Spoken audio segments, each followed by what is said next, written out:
My parents hid a shocking family secret for decades. When I uncovered the truth, what I did next left them stunned.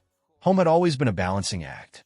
My apartment above my parents' garage, though modest, had become a symbol of my independence. It wasn't a palace, but it was mine, a sanctuary where I'd built a life of quiet contentment. For years, I contributed without complaint, paying a reasonable rent and helping with family errands when needed. It was a fair arrangement, one that allowed me to save for a future where I'd fully break free of the family dynamic that had always been more complicated than it seemed on the surface. My parents had raised us with the belief that family came first. A noble sentiment, but in practice, it often meant one thing. Their unwavering priority was my younger sister, Laura. Laura had always been the center of their world. From an early age, she had a magnetic charm that drew people to her. She was the star, the favorite, the one with boundless potential. But for every dazzling accomplishment, there was an equally dramatic fallout. Failed relationships, abandoned jobs, and a trail of unmet obligations seemed to follow her like a shadow. And yet, no matter the mess she left behind, my parents were always there, ready to sweep it under the rug. Things came to a head when Laura's latest crisis landed her back at home. It was the same story told in a slightly different way. A job that didn't pan out, a boyfriend who had promised her the world only to vanish when reality set in. She arrived at my parents' doorstep with little more than a suitcase and an air of indignation, as though the universe owed her better luck. My parents, predictably, opened their arms without hesitation. Her return disrupted the fragile balance of our household. At first, it was subtle. Extra groceries in the fridge to accommodate her preferences, her presence taking up space in conversations and plans.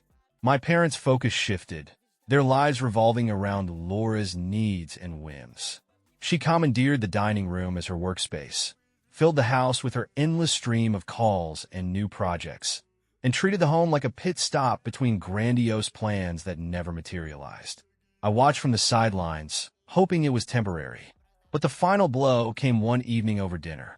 My father's voice carried the weight of a decision already made as he announced a significant change.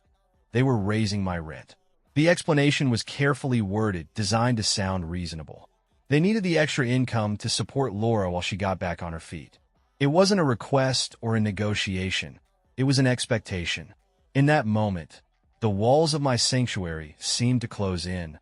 My quiet sacrifices, my steady contributions, my efforts to stay out of their way while helping where I could, none of it seemed to matter. They didn't see me as their son carving out a life of his own. I was a convenience, a resource to be tapped for the greater good of the family, which in their eyes meant Laura. That night, I lay awake in the small apartment that suddenly felt stifling. My mind churned with memories of all the times I'd been the reliable one, the one who quietly did what was asked without complaint. I thought about the years I'd spent building a sense of stability in the shadow of Laura's chaos. The resentment that had simmered for so long boiled over, filling me with a clarity that was both liberating and terrifying. I couldn't stay. Not like this. Leaving wasn't an easy decision. It meant walking away from the place I'd called home for years, a place that held my dreams and the faint hope that one day my efforts would be recognized. It meant accepting that the balance I'd worked so hard to maintain was irreparably tilted. Most of all, it meant facing the reality that my role in the family was one of utility, not individuality. Over the following weeks, I quietly made plans. I found a small apartment on the other side of town, far enough to create distance, but close enough to keep the door open for future reconciliation, if it ever came. The new place was humble, a one-bedroom in a building that smelled faintly of fresh paint and possibility. It wasn't perfect, but it was mine. When I told my parents I was leaving, their reactions were a mixture of disbelief and disappointment. My mother's face crumpled, her voice trembling with accusations of betrayal. My father, ever pragmatic, asked if I'd thought it through. Laura's response was predictably dismissive, a casual shrug that spoke volumes. They tried to convince me to stay, offering half-hearted compromises that only underscored how little they understood my perspective. For the first time, I stood firm. The move itself was both liberating and painful. Packing up my belongings felt like shedding a skin, each box filled with memories and a sense of closure. The finality of leaving was both a relief and a wound, a reminder of what I was gaining and what I was leaving behind. By the time the last box was loaded into my car, I felt a strange mix of pride and sorrow. The first night in my new apartment was quiet. The absence of familiar creaks and distant voices was jarring, but it also carried a sense of possibility. As I sat on the floor surrounded by boxes, I made a silent vow. This new chapter would be on my terms. For the first time in years, I felt a faint flicker of hope that I could build a life free from the shadow of family expectations. The silence from my family in the days that followed was deafening. At first, my phone buzzed with messages, my mother's guilt-laden texts, my father's terse inquiries, Laura's breezy updates. I responded sparingly, choosing my words carefully to set boundaries without severing ties completely. Eventually, the messages dwindled, replaced by a heavy stillness that felt both peaceful and disconcerting. I'd always known that leaving wouldn't solve everything. The ties that bound us were complex, layered with years of unspoken expectations and unresolved tensions. But as I settled into my new life, I began to see the cracks in the foundation of what I'd left behind. The house I'd called home was never truly mine. It was a stage for the family drama that had played out for as long as I could remember. With each passing day, I found strength in the distance I'd created. My new apartment became a canvas for the life I wanted to build, a life that prioritized my dreams, my needs, and my identity. It wasn't easy, but it was worth it. For the first time, I felt like I was truly living for myself. What I didn't know was that this decision, this act of reclaiming my independence, would set off a chain of events that would challenge everything I thought I knew about family, loyalty, and the cost of freedom. The first few weeks in my new apartment felt like stepping into a different world. The silence was startling, a sharp contrast to the constant hum of activity at my parents' house. I had traded the creak of familiar floorboards and the distant murmur of my family's voices for a quiet that bordered on eerie. But in that stillness, I found room to breathe. The apartment was small, just a single bedroom with a living space barely large enough to hold a couch and a coffee table. The kitchen was cramped, the bathroom outdated, but every imperfection felt like a declaration of independence. It was mine, every inch of it a testament to the life I was building. I spent my evenings unpacking boxes, arranging bookshelves, and decorating with small, deliberate touches that made the space feel like home. Yet, as I settled in, I couldn't shake the lingering threads of my old life.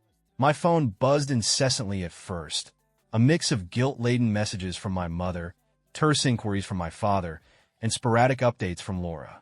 Each notification felt like a tug on an invisible leash, a reminder that I was still tied to the family I had left behind.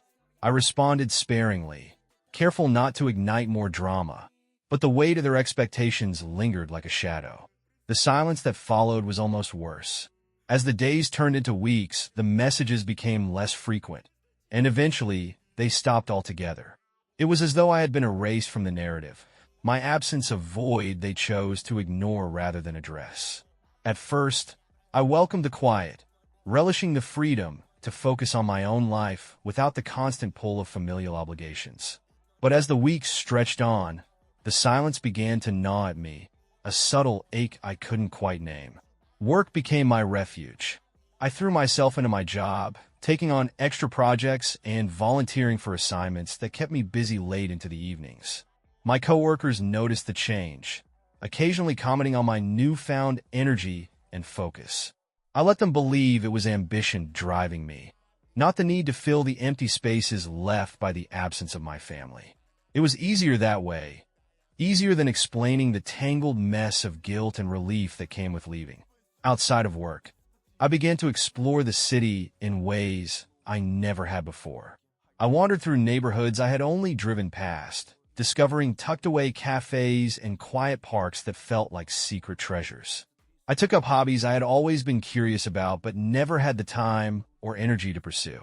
Cooking became a particular joy, Each new recipe, a small triumph in reclaiming my autonomy. The simple act of preparing a meal for myself felt like a declaration. I am enough. Despite these moments of contentment, the ache of separation remained. It flared unexpectedly. A photo in an old album unearthed while unpacking. A childhood memory triggered by the scent of a familiar dish, or a fleeting moment of loneliness as the city lights flickered outside my window. The distance I had craved now felt like a chasm, one I wasn't sure I could bridge even if I wanted to. One evening, as I scrolled through social media, I came across a post from Laura. She was smiling broadly in a group photo, surrounded by friends in a setting that screamed effortless luxury. The caption was breezy, almost flippant, boasting about her latest venture, a business idea she had apparently launched with the help of our parents. My chest tightened as I realized how little had changed. My departure hadn't shifted the family dynamics. It had simply made room for Laura to take center stage once again. I closed the app and set my phone down, staring at the blank wall in front of me. A mix of emotions surged: anger, resentment, sadness, and a strange kind of relief. I had expected my absence to create a void, to force some kind of reckoning within the family. Instead, it had been filled as though I had never been there at all. The realization was both liberating and heartbreaking. Time passed, and the ache dulled to a faint throb, a constant but manageable reminder of what I had left behind. I threw myself deeper into building a life that was entirely my own. The apartment slowly transformed, not just into a living space, but into a reflection of my identity. Friends came and went, laughter and shared meals filling the rooms with a warmth that felt earned, not inherited. In the stillness of my new life, I began to understand that leaving wasn't an act of rebellion or defiance. It was an act of self-preservation. For years, I had been caught in a web of expectations and obligations, my identity defined by my role within the family. Stepping away had been the only way to see clearly, to understand who I was beyond the confines of their influence. But even as I forged ahead, the ties that bound us remained, invisible yet unbreakable. I knew it was only a matter of time before those ties were tested, stretched, and perhaps even frayed. The question wasn't whether the past would resurface. It was how I would face it when it did. For now, though, I allowed myself the luxury of solitude, of freedom, of discovering what it truly meant to belong to myself. Part 3. The Reckoning. The months following my move were marked by a quiet rhythm of progress. The days bled into one another, filled with work, self-improvement, and the steady hum of city life. My apartment, once sparse and impersonal, blossomed into a reflection of my identity. Plants thrived on the windowsills, books lined every available surface, and the kitchen smelled perpetually of herbs and spices from my experiments with cooking. I had convinced myself that the distance from my family meant freedom, yet freedom, I learned, has its own complexities. The absence of the familiar came with an undeniable relief, but it also left a void. There were no impromptu calls from my mother asking me to pick up groceries, no updates on Laura's latest endeavors, or my father's quiet remarks about life's practicalities. I told myself this was better, that the silence was necessary, but there were moments when it felt like standing in an empty room, waiting for a sound that never came. Life has a way of pulling you back, even when you think you've escaped. The reckoning came in the form of a letter. It wasn't an email or a text message, but an actual envelope slipped under my door, the handwriting unmistakably my mother's. It stood out like an artifact from another time in a world dominated by digital noise. I hesitated before opening it, the weight of the envelope heavy in my hands. Inside was a handwritten note, its tone both apologetic and pleading. My parents wanted me to come home, not permanently, but for a family dinner. Just one evening, my mother had written, "We miss you, and it's time we talked about everything." The letter sat on my kitchen counter for days, a silent reminder of the tangled web I had tried so hard to leave behind. I picked it up and put it down multiple times, unable to decide if opening that door was worth the inevitable chaos that would follow. The words pulled at me in ways I didn't expect. The longing for connection was buried deep but undeniable. Despite everything, they were still my family, and the threads that bound us were not so easily severed. When I finally decided to go, it wasn't without trepidation. Driving back to my childhood home felt like retracing old wounds, the memories crowding the car like uninvited passengers. The house looked the same, a comforting but disquieting familiarity in the worn shutters and the garden that had been Laura's latest project. The driveway was crowded with cars, a sign that this wasn't just dinner, but a gathering. The dinner began innocuously enough. My mother hovered between the kitchen and the dining room, her energy frenetic but familiar. My father sat at the head of the table, quiet and observant as always. Laura was, unsurprisingly, the center of attention, filling the room with her charm and effortless confidence. For a brief moment, it felt like the past, a fragile harmony that had existed before the cracks began to show. But as the evening wore on, the tension began to seep in, subtle at first, then more pronounced. My father steered the conversation toward practicalities, mentioning the financial struggles they had been facing. It was a veiled reference to Laura's latest business venture, which had yet to yield any profit. My mother, as if on cue, turned to me with a hopeful smile and asked if I had considered helping out a little. It was a refrain I knew too well, a song I had heard played countless times. My silence hung heavy in the air, a stark contrast to Laura's animated chatter about her plans. She spoke with the ease of someone who had always known others would catch her if she fell. As the conversation swirled around me, I realized something fundamental had shifted. I no longer felt anger or resentment, only a quiet detachment. The breaking point came when Laura leaned across the table, her eyes sparkling with excitement, and casually suggested that I might want to invest in her business. She framed it as an opportunity, a chance to be part of something groundbreaking. The entitlement behind her words was staggering. It wasn't just the suggestion itself, but the assumption that my success was theirs to leverage. I stood abruptly, the chair scraping loudly against the floor. The room fell silent, all eyes on me. My father's brow furrowed, my mother's expression froze in a mask of uncertainty, and Laura tilted her head, feigning innocence. I didn't shout or make a scene. Instead, I spoke with a calmness that surprised even me, telling them I couldn't do this anymore. I left the house with their voices trailing behind me, my mother calling my name, Laura's laughter filling the void like a cruel echo. The drive back to my apartment was quiet, but my mind was anything but. The evening had confirmed what I had long suspected. The patterns in my family were unyielding, and my absence had done little to change them. When I arrived back in my apartment, I was greeted by something unexpected. Taped to my door was an envelope, plain and unmarked. My name was written on it in block letters. No return address or identifying details. Inside was a single sheet of paper with an address scribbled on it, accompanied by the words, "You need to see this." Intrigue prickled at the edges of my exhaustion. The address was unfamiliar, located in a neighborhood I had never visited. Questions flooded my mind. Who had left the note? What could possibly be waiting for me there? As I stood in the hallway, the envelope in one hand and my keys in the other, I realized that my story with my family wasn't over. Not by a long shot. Something was coming, and whatever it was, it promised to upend everything I thought I knew. Part 4. The Revelation. The note weighed heavily on my mind for days. The address and the cryptic message haunted me, intertwining with my thoughts like an unsolved riddle. I resisted the impulse to dismiss it as a prank, though the timing and delivery felt calculated. Whoever had left it knew where I lived and chose this moment to reach out. At first, I tried to ignore it, folding the paper neatly and tucking it into a drawer as if hiding it could erase its significance. But the mystery lingered, teasing the edges of my curiosity.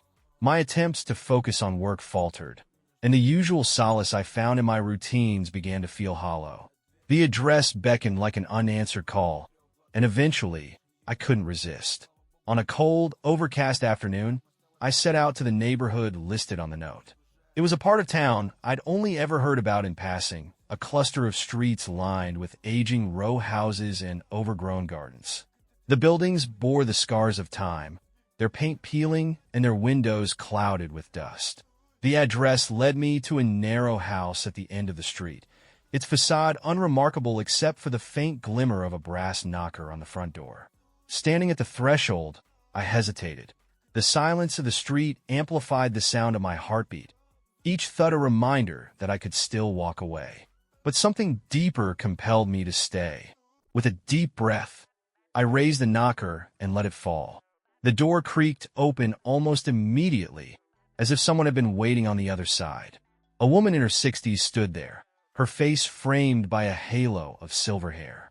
Her expression was unreadable, a blend of caution and curiosity. She didn't introduce herself, nor did she ask who I was. Instead, she simply stepped aside, wordlessly inviting me in. The interior of the house was stark and unadorned, the walls bare and the furniture minimal. It wasn't welcoming, but it wasn't hostile either. The woman led me to a small sitting room where an envelope rested on a coffee table. She gestured for me to sit and left the room without a word. I stared at the envelope for what felt like an eternity, the weight of its presence almost unbearable. When I finally opened it, my hands trembled. Inside was a photograph, old and slightly faded, showing two people I didn't recognize. A man and a woman stood side by side, their smiles wide and unguarded. On the back of the photograph, a date was scrawled in neat handwriting, June 1993. Beneath the photograph was a handwritten letter. The words were carefully chosen, the tone measured. As I read, a chilling clarity began to emerge. The letter revealed a connection to my family I had never known.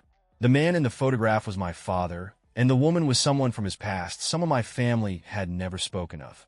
The letter claimed that the two had been deeply involved for years before my father married my mother. Their relationship had ended abruptly, but not before a child had been born.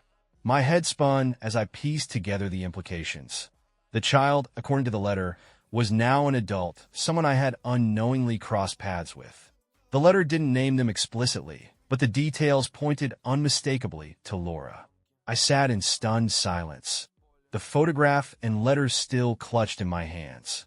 The revelation unraveled years of assumptions about my family and our history. Laura wasn't just the golden child by coincidence. She was the result of a secret my father had worked tirelessly to conceal. Everything began to make sense. My parents' overcompensation, their constant shielding of Laura from consequences, and the unspoken tension that had always underpinned our family dynamics. The woman returned, her eyes searching mine as if trying to gauge my reaction. She handed me another envelope, smaller this time, and said only, "You'll need this for the next step." Her voice was calm, almost detached, as though she had seen this moment play out many times before. I left the house in a daze, clutching the second envelope tightly. Inside was another address, this one in a completely different part of town. The words "Don't delay" were scrawled across the back of the note in bold letters. As I drove home, the weight of the discovery pressed down on me. My entire perception of my family had been shattered, replaced by a maze of secrets and lies. The address in the second envelope felt like a thread dangling before me, promising answers, but also threatening to unravel everything further. That night, sleep eluded me. I replayed the events of the day, the woman's steady gaze, the photograph, and the letter. Who else knew the truth? Did my mother? Did Laura? Or had this secret been locked away for decades, known only to a select few? The address loomed large in my thoughts, its presence as inescapable as the truth I had uncovered. I knew I couldn't ignore it. Whatever lay ahead, I had no choice but to follow the thread to its end. My family story, it seemed, was far from over, and I was about to uncover a chapter that promised to rewrite everything I thought I knew. Part 5. The Confrontation. The second address led me to the edge of the city, to a quiet neighborhood where the houses were large and immaculate. It was the kind of place where secrets could thrive, concealed behind perfectly trimmed hedges and polished facades. My stomach churned as I parked in front of the house, its towering windows reflecting the fading daylight. This was where the final thread of the mystery had led me, and I knew that whatever lay ahead would change everything. The man who opened the door introduced himself as Richard. He was tall and impeccably dressed, his demeanor calm but deliberate, as if he'd been waiting for this moment. Without a word, he gestured for me to enter.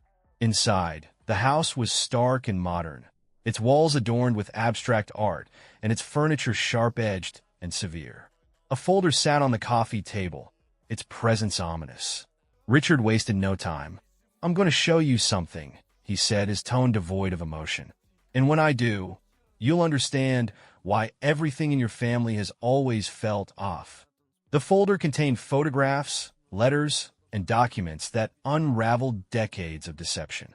Richard was my father's son, born from a relationship that predated my parents' marriage. He had been hidden from us all, an unacknowledged shadow lingering on the fringes of my family's life. But the real shock came when he turned the pages to reveal Laura's connection to the story. She, too, was the result of my father's past, a child born of an affair my parents had never spoken of. My mother, it turned out, had known but chosen to raise Laura as her own in a desperate attempt to preserve the family. The weight of the revelation hit me like a tidal wave. Every moment of favoritism, every act of overcompensation, every strained dinner conversation now made perfect sense. Laura had always been the golden child, not because of her charm or ambition, but because she was the living embodiment of my parents' guilt. Richard's voice broke through my thoughts. "You're the only one who didn't know," he said quietly. "They've been protecting Laura, protecting themselves all these years.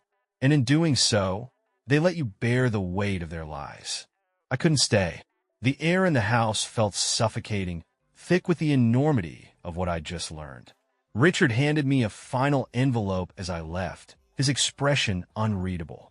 "It's up to you what you do with this," he said.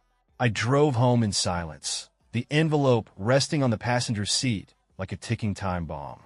When I finally opened it that night, I found a letter addressed to me from my mother.